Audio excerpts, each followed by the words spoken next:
नमस्कार जय जगन्नाथ मु रंजिता वेलकम करुच्ची मो चैनल पूर्वी क्रिएशन को।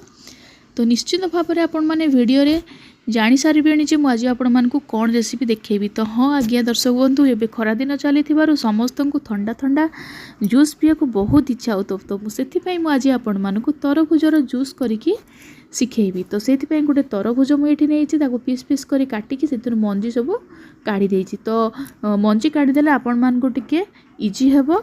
तो एबे गोटे तरभुज को देखो तो मु पीस पीस करी काटी देछि। तो मु आज दी प्रकार जूस आपण मानकु शिखेबी। गोटे रे मु आपण मानकु फ्लेवर देबी पुदीना फ्लेवर से मु पुदीना नहीं किसी ताको सफा कर देछि आ तार पत्र को छड़ेकी रखी नहीं आ दीटा लेंबू आ ब्लैक सल्ट नहीं एवं दीटा आमर आंब कोसिया अदा दरकार ताकू मु चांछिकी सफा करके रखी।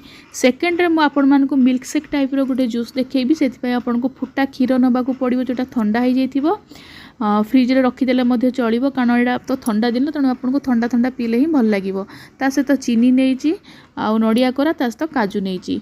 तो जूसर एबे अधा वाटरमेलन रो जो कटा अंशटा को अधा हाफ कर दूची कारण हाफ मु मिल्क शेक पाइका प्रिपेयर करी आउ हाफ नहीं जोटा पुदीनार फ्लेवर देकी ताको शेक बनैबी।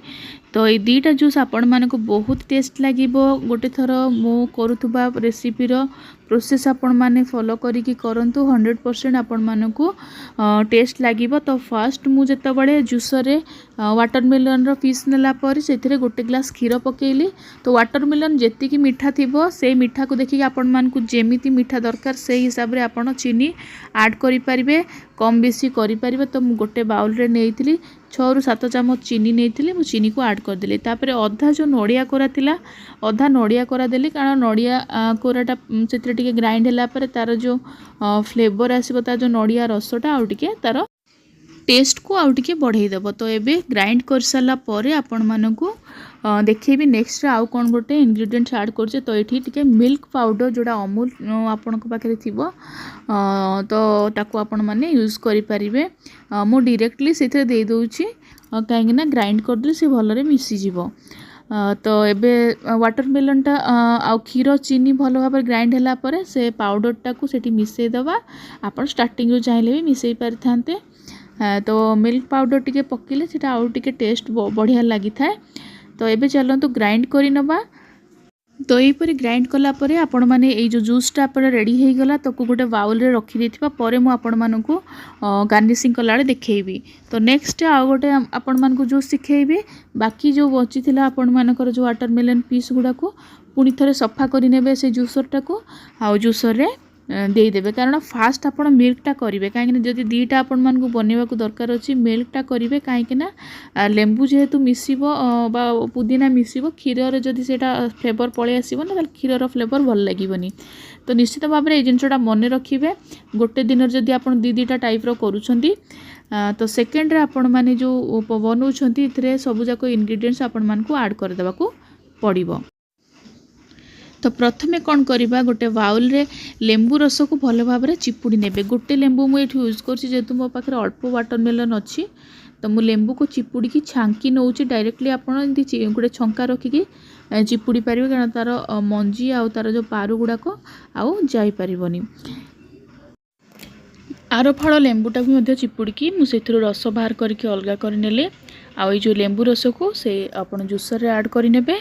तापरे पुदीना पत्र आपण माने डांग टिके बाछि नेबे आउ ऐड कर नेबे कारण डांगटा देले कोन कि आपण मान को परे आउ छाणीबा को पड़िबोनी।